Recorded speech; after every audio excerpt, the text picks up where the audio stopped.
பாசமலர் தமிழ் சினிமாவின் பொக்கிஷம். நடிகர் திலகம் சிவாஜியின் திரைவாழ்வில் அமைந்த மணிமகுடம். எத்தனை ஆண்டுகளானாலும் இந்த அண்ணன் தங்கை பாசக்காவியத்தை மிஞ்ச ஒரு திரைப்படம் வரவில்லை. கதைக்கு, வசனத்திற்கு, காட்சியமைப்புக்கு, நடிப்புக்கு, இயக்கத்திற்கு இந்த படம் ஒரு நகரும் புத்தகமாயிருந்து வருகிறது. இந்த படத்தின் இயக்குனர் பீம்சிங்கின் மகன், புகழ்பெற்ற எடிட்டர் மற்றும் இயக்குனர் பி லெனின் அவர்கள் மிக அருமையாக இந்த காவியத்தை பற்றி அக்குவேறு ஆணிவேராக விளக்கும் காணொளி இதோ.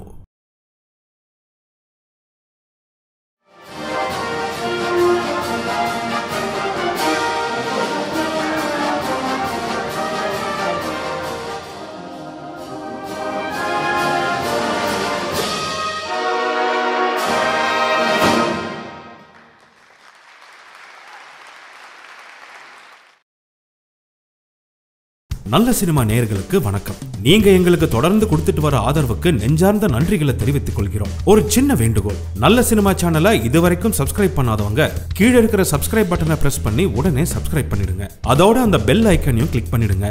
நாங்க வெளியிடுற வீடியோஸ் எல்லாம் உடனுக்குடன் உங்களுக்கு தெரிய வர அது ஹெல்ப்ஃபுல்லா இருக்கும். நன்றி.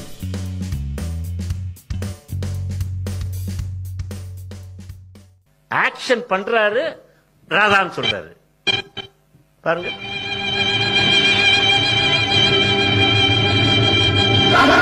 டைமிங் பாத்தீங்களா? கை வச்சார் ராதா, ராதான்னு சொல்லல. கை வைக்கும்போது ராதான்னு சொல்லல. என் ஆக்ஷனையும் பாரு, ராதாவையும் கேளு. இந்த மாதிரி விஷயங்கள்லாம் நுணுக்கங்கள். அதனாலதான் இதை எடுத்துக்கிட்டேன். சிநேகிதிகள் காத்துக் கொண்டிருக்கிறார்கள், போவுள்ளே. திருப்பி ப்ரொஃபைல்லே போறாரு பாருங்க. பாருங்க ப்ரொஃபைல்லே அந்த ஃபேஸ் பாருங்க. எல்லாம் ரொம்ப ஜோரா, ரொம்ப நல்லா அலங்காரம் பண்ணி வச்சிருக்கப்பா. அவரும் எப்படி அழகா வழியிறாரு பாருங்க. அந்த கையை பிடிச்சி இழுக்கிறது பாருங்க எப்படி.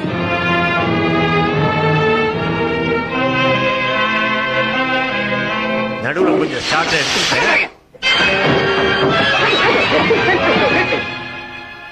எல்லாம் உங்க தப்பு தான். இவரெல்லாம் வைக்க வேண்டிய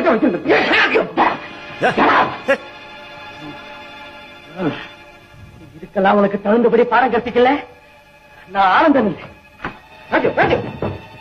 அவ்வளவு அடிச்சுட்டாராம் பாருங்க. அது முத்தம் அவ்வளவு அடிச்சு சீக்கிரம் கல்யாணம் செஞ்சு கொடுத்துருக்கணும். சரி சரி, அதெல்லாம் அப்புறம் பேசணும். Play play.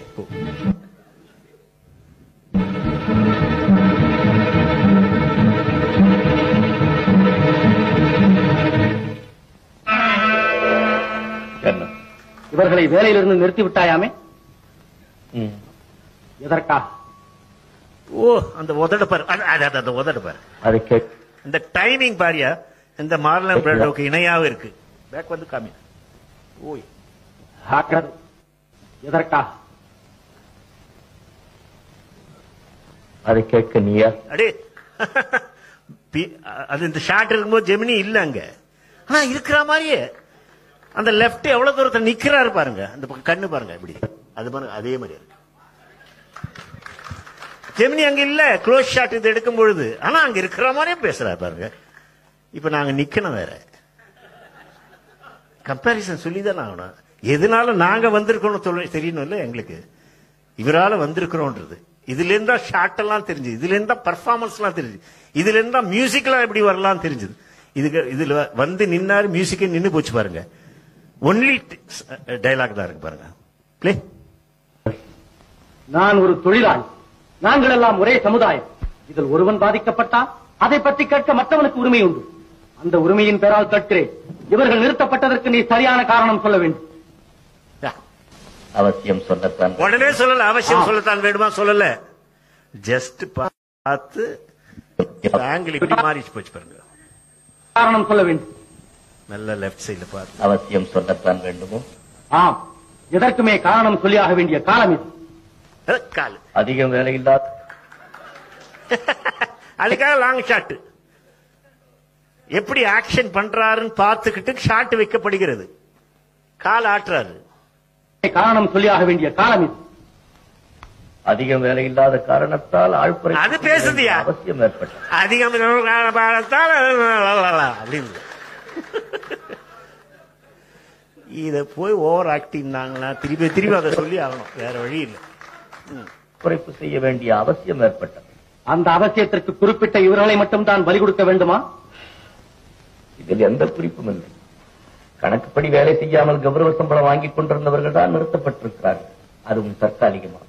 எனக்காக சொல்லும் நுண்டித்தமாதான் இதை நான் நம்புவதற்கில்லை. I don't care. என்ன பெரிய இங்கிலீஷ்கார் மாதிரி I don't care, I don't care அப்படி சொல்ல. ஐ டோன்ட் கேர் ஏன்னா எங்க எழுதுக்கிறார் பாருங்க. I don't care. எனக்கு தெரியும், இது பிறந்த நாள் விழா நிகழ்ச்சியின் பிரதிபலிப்பு. சொந்த விரோதத்தை வைத்துக் கொண்டு எனக்கு நண்பர்களாய் இருக்கும் நலிந்தோரையும் மெலிந்தோரையும் உன் காலடியில் போட்டு நசுக்க பார்க்கிறாய். முறைப்படி உன் பலத்தை காட்ட வேண்டியது என்னிடமே தவிர முதுகெலும் பெற்ற இந்த பேசும் பிரேதங்கள் மீது அல்ல. சொந்த பழியை தீர்த்துக் கொள்வதற்காக இந்த சந்தர்ப்பத்தை பயன்படுத்திக் கொண்டு என் மீது படையெடுத்து வந்திருக்கிறார். உங்களுக்காக பரிந்து பேச வந்திருக்கிறார் என்று நினைக்காதீர்கள். இல்லை, இவர்களுக்காக தான் பரிந்து பேச வந்திருக்கிறேன். அந்த ஒரு நாள் உன் தங்கையை பார்க்க சென்றதற்காக நீ வேலையிலிருந்து விலக்கப்பட்ட போது இதே இடத்தில் உனக்காகவும் நான் பரிந்து பேசியிருக்கிறேன் என்பதை மறந்து விடாதே. அதெல்லாம் பழம் கதை. இடைக்காலத்தில் கிடைத்த இந்த நாற்காலிக்கு மதிப்பு கொடுப்பதற்காக இவர்களின் நட்பை இழந்து விடாதே. நன்றி கட்டவர்களையும் நயவஞ்சகர்களையும் நண்பர்களாக கருதி என் குடும்ப கௌரவத்தை இழப்பதை விட இது அப்படியே நிறுத்துங்க.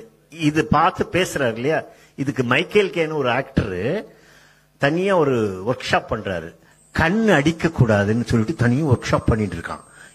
இவர்கிட்ட எவ்வளவு ஒர்க் ஷாப் பண்ணிருக்கணும் நம்ம பாருங்க. இவர் ஒரு ஒர்க் ஷாப்பும் நம்ம பண்ணல. ஆனா அவருக்கு ஆக்டிங்ல பாருங்க, இந்த கண்ணை அடிக்கிறார பாருங்க. Play play. நன்றி கட்டவர்களையும் நயவஞ்சகர்களையும் நண்பர்களாக கருதி என் குடும்ப கௌரவத்தை இழப்பதை விட உன் கூட்டத்தை இழப்பது மேல். சொந்த விஷயத்துக்கு போகாது. நான் வந்தது நம்மை பற்றி பேசுவதற்கல்ல.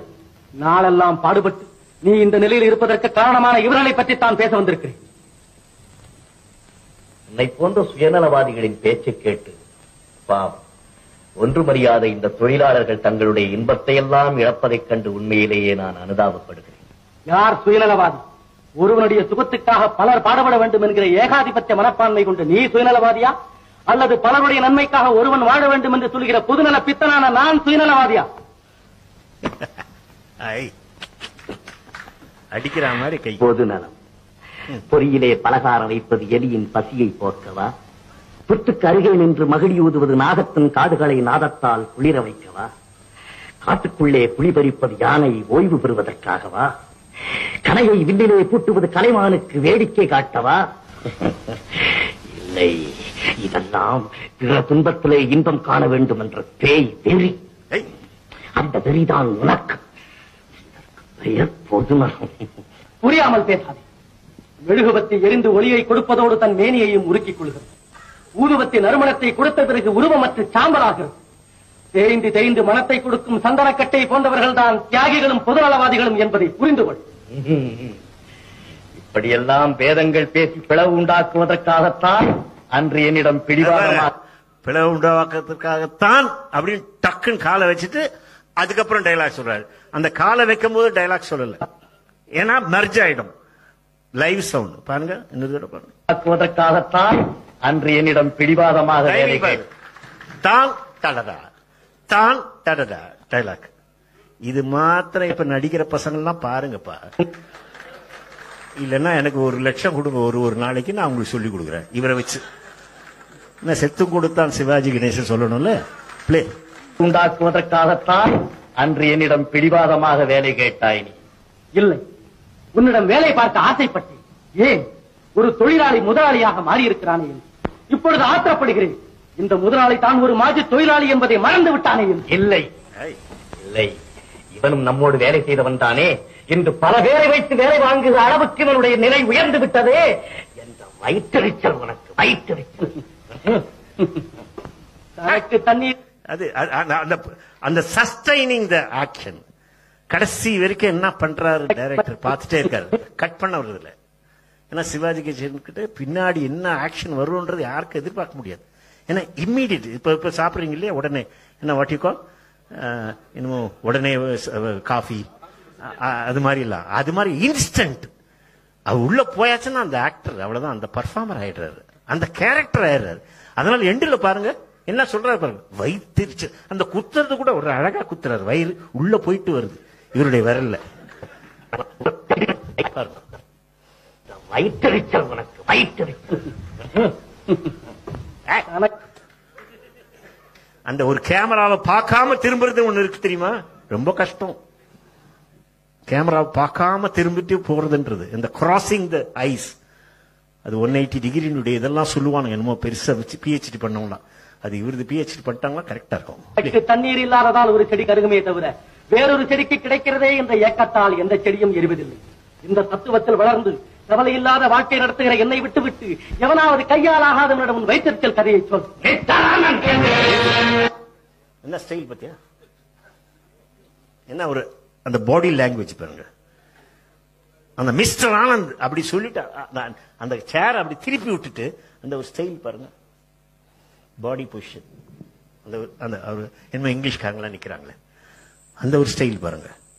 சாதாரணமா வளர்ந்தவர் தான், எங்க இதெல்லாம் பார்த்தாரு, எந்த இந்த விஷயங்கள்லாம் தெரிஞ்சுக்குது.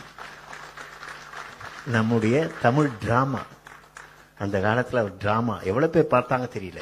எவ்வளவு மேடையில நான் ஒரு டிராமாவில் நடிச்சு பார்த்திருக்கேன். நூர்ஜஹான், பகல் நிலவு, பகல் நிலா, எவ்வளவு நிறைய டிராமாங்களை நான் போய் பார்த்திருக்கேன். டிராமாவில் அவர் எப்படி பண்ணாரு, பிலிமுக்கு வரும்போது என்ன அது கேமரா, அதை பத்தி தெரியாது.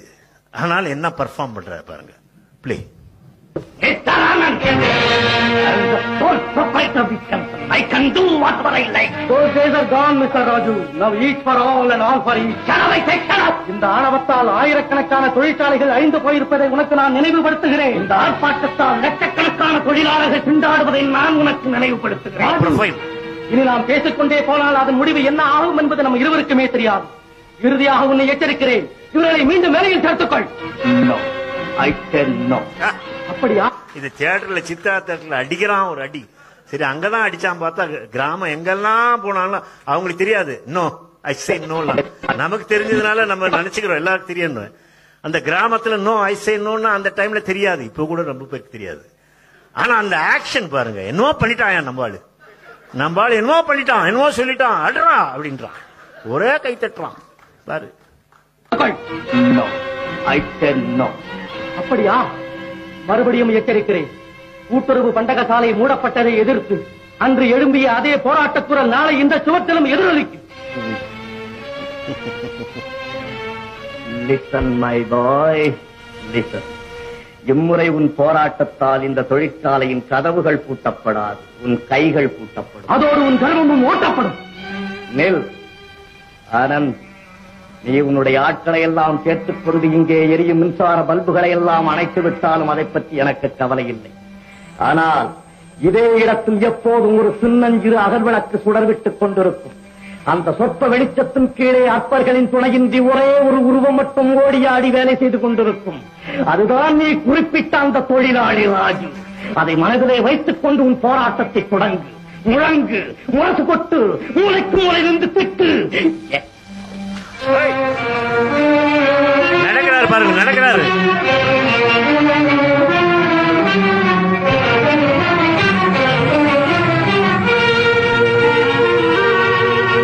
இப்ப தெரியுதா, ஆக்டிங்க்கு மியூசிக் வருது.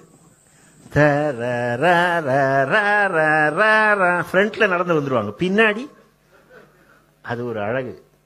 அதை பார்த்து மியூசிக் போடுறாங்க விஸ்வநாத ராமூர்த்தி. ஏன்னா பேக்ரவுண்ட் மியூசிக் போடும்போது கூட நான் இருந்தேன். அந்த நடிக்கிறத பார்த்து பேக்ல நடிக்கிறதப்பா வேற மேடையில் இல்லைன்னா வேற மாதிரி ஒண்ணு சொல்லுவேன். சொல்லலாம் நினைக்கிறேன், குண்டி கூட நடிக்குது. டைம் ஆயிடுச்சு, ஆனா உட்கார்ந்து இருக்காங்களே, நான் என்ன பண்றது? சிவாஜி விடலையே, நான் என்ன பண்ணுவேன்? நானா வச்சிருக்கேன், சிவாஜி விடல. சரி, அப்படியே கண்டினியூ பண்ணுங்க, கடைசி வரைக்கும் காமிச்சிடலாம். ஒரே ஒண்ணு, எனக்கு அவர் கொடுத்திருக்கிற சுதந்திரத்தால உங்களை நான் தைரியமா காதலிக்க முடிஞ்சது. உங்களை நான் கல்யாணம் பண்ணி போறதுக்கு கண்ணுல நீர் வடியுது, கண்ணு அடிக்கல. அதுக்கு ஆக்ஷன்ல என்னமோ கண்ணை அப்படி கீழே எடுத்துட்டு போய்க்கிறாரு. கண்ணு அப்படி அடிக்கல, நைசா அந்த இதுல தொடக்கிறார் பாருங்க. பிளே.